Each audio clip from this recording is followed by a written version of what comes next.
Ibnu Abbas radhiyallahu anhuma berkata, barang siapa mendengar panggilan suara azan dari muazzin lalu ia tidak memperkenankan, maka ia tidak menghendaki kebaikan dan kebaikan tidak menghendakinya. Artinya orang yang mendengar suara azan kada buka-buka hati hendak kelanggar sembahyang mendatangi, berarti orang ini kada hendak kebaikan dan kada dikehendaki Allah orang baik. Kebaikan ini kada hendak, Allah kada menghendakinya menjadi orang yang baik.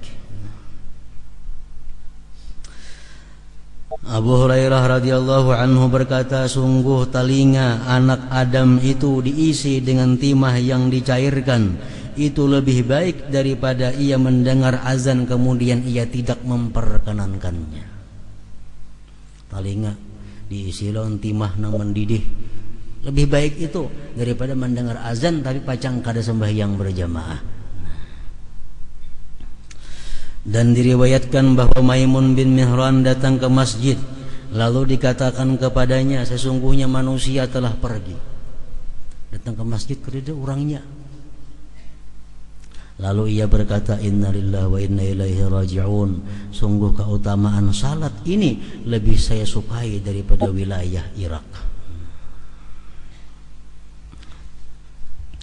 Dan Nabi sallallahu alaihi wasallam bersabda, man shalla arba'ina yawman fi jama'atin la tafutuhu biha takbiratul ihram kataballahu lahu bara'ataini, bara'atan minan nifaq wa bara'atan minan nar.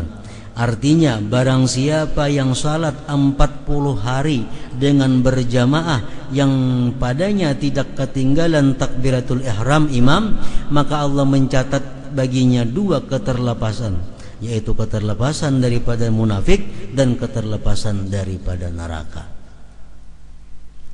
40 hari berjamaah kada boleh perai, dan selalu ada di belakang imam. Begitu imam Allahu Akbar, artinya kada masbuk. Nah, kawa 40 hari demikian, orang ini dijamin kada akan masuk neraka dan kada akan menjadi munafik. Dan dikatakan bahwasanya pada hari kiamat suatu kaum dikumpulkan di mana wajah mereka seperti bintang yang gemerlap. Lalu malaikat bertanya kepada mereka, apakah amal-amal kalian? Mereka menjawab, kami apabila mendengar azan maka kami berdiri bangkit untuk bersuci. Kami tidak disibukkan oleh lainnya. Bila orang bang, ampih begawi, baudu, bersuci untuk mendatangi sembahyang berjamaah. Itu di hari kiamat, karena wajah mereka seperti bintang. Kemudian dikumpulkan sekelompok orang yang wajah mereka seperti bulan.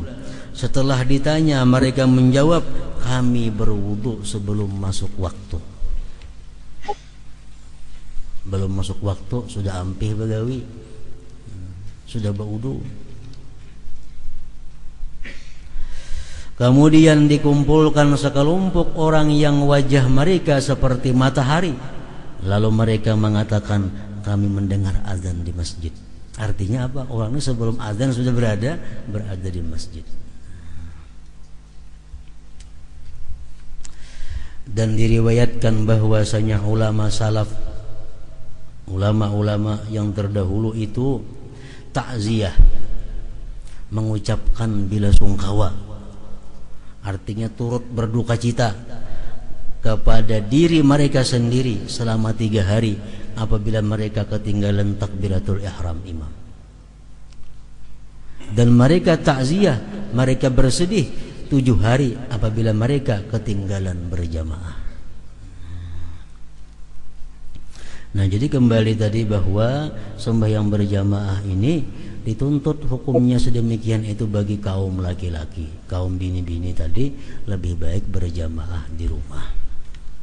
Nah, lalu andai kata misalnya si bini-bini ini kada ada kawan di rumah, atau kadang bisanya jadi imam, mana baiknya sembahyang di rumah seorangan masing-masing atau umpat berjamaah ke masjid? Di rumah bini-bini tak kumpul, cuma kadang bisanya jadi imam, atau saingannya bini-bininya di rumah. Mana baiknya sembahyang seorangan atau ke masjid?